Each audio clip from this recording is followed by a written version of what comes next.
मां मैं भी चलूंगा। तो किशोरी जी कहती है बेटा तू जाके क्या करेगा? मां जिस लीला को तू करेगी ना उसी लीला का मैं गुणगान करूंगा, गायन करूंगा। ठीक है बेटा तो तू जा। तो सुखदेव जी ने सोचा चले। तो नारद जी पहुंच गए शंकर जी के पास। अच्छा शिव जी के पास क्यों गए? नारायण के पास चले जाते। तो नारायण के पास इसलिए नहीं गए कि नारद जी ने सोचा एक बार में नारद जी में और लक्ष्मी जी में झगड़ा तो लगा चुका हूं, तो मेरी दाल गलने वाली नहीं। तो अब ब्रह्मा जी के भी मेरी दाल गल नहीं गल सकती। हाँ भोलेनाथ के यहां हम नहीं गए, भोलेनाथ के यहां चलते हैं। देखो एक बात बताएं, नारद जी जहां जाते हैं यदि झगड़ा होती हो तो बंद करा देते हैं, और जहां झगड़ा न होती हो तो वहां बोले राधे राधे। और ब्रज में हमारे कहते हैं नारम ज्ञानम ददाति इति नारदः, नारद अज्ञानम खंड यति खंडयति, जिनकी बात कभी खंडन ही न हुए वो है नारद। और ना माने नारद, नाम ही जिसका नाम ही है नारद, जिसकी कभी कोई बात रद्द ना हुए वो होंगे नारद। तो नारद पहुंचे कहां? कैलाश। और जाके मां से मिलते हैं। मां प्रणाम। भगवती कहती है अरे नारद आओ। अच्छा नारद जी को भगवती गुरु मानती है। क्यों? क्योंकि विवाह में वही आगे बढ़े थे। बड़ा योगदान है नारद जी का विवाह में पार्वती जी के। पार्वती जी कहती है नारद आजकल दिखाई नहीं पड़ रहे हो, क्या बात है?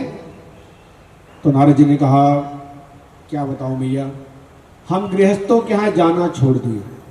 क्या क्या हो गया गृहस्थों के यहां? बोला गृहस्थों के यहां कपटी हो गए। तो मां कहती है हमारे परिवार को तो देखो, मेरा वाहन क्या है नारद? सिंह, शेर। और हमारे स्वामी का वाहन बैल। कितना प्रेम रहता है। और तो और हमारे पुत्र कार्तिकेय का वाहन मोर। और भूतनाथ की गली में मुंडवाल क्या है? सर्प। कितनी मित्रता है। गणेश का वाहन मूषक। क्या इस सब साथ रह सकते हैं? नारद जी ने सोचा मैया बहुत प्रेम दिखा रही है, ऐसा प्रेम हम भी दिखाएंगे कि बात बन जाएगी। तुम भी क्या कहोगी? हाँ कोई आया था। अच्छा माँ एक बात पूछूं? हाँ नारद पूछो। मैया मैं देखता हूं भोलेनाथ के गले में मुंडमाला, मुंड का माला है। तो मां मेरे समझ में यह बात आज तक नहीं आई, ये मुंड का माला किसका है? अब मैया अपनी बुद्धि पे जोर लगा के सोचती है कि आज तक तो सब कुछ बताते हैं नारद मुझसे, लेकिन ये बात आज तक मुझे नहीं बताई। नहीं मैया मैं तो इसलिए कह रहा था, अभी अभी आपने कहा हमारे परिवार में बहुत प्रेम है, तो प्रेम है इसलिए हमने पूछ लिया। अच्छा ठीक है, मैं तो चला अपने राम को, और चली गई। अब मैया तो सोचने लगी, विचार करने लगी। विचार करते करते राम राम राम, इतनी बड़ी बात मुझसे छिपा के रखा। तो मैया चली गई कोप भवन। अच्छा कोप भवन का अर्थ आप सब समझते हैं? नहीं समझते? समझते हैं। पहले राजा महाराजा कोप भवन बनाते थे। किसके लिए? स्त्रियों के लिए। क्यों? स्त्रियां जब रूठती थी तो कोप भवन में जाती, और जब स्त्रियां कोप भवन में जाती तो समझ जाते कि अब ये रूठी हैं, तो उनके स्वामी उन्हें मनाने के लिए जाते। जो उनकी मनोकामना है पूर्ण करने के लिए जाते हैं। लेकिन अब नहीं मनाते। ऐसा क्यों?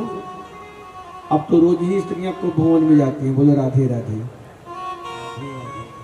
तो क्या मनावे? तो कोप भवन बनाते भी नहीं।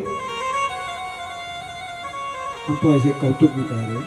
तो भगवती आज चली गई कोप भवन में। भोलेनाथ ने जब आते हैं तो देखते हैं कहाँ गई पार्वती। अरे देवी आज कुछ पानी नहीं, कुछ नाश्ता नहीं, कहाँ हो तुम? कहीं नहीं पता चला कि आज तो माँ को भवन में है। को भवन, जैसे ही को भवन का नाम सुने भूतनाथ भोलेनाथ कहें अरे राम राम। तो किसी ने पूछते कोई तो भोलेनाथ पूछते हैं अपने नंदीगणों से कोई आया था क्या? हाँ नारद जी आए थे। अच्छा, जब नारद जी आए हैं तो को भवन में जाना तो निश्चित है। अब भोलेनाथ चले गए।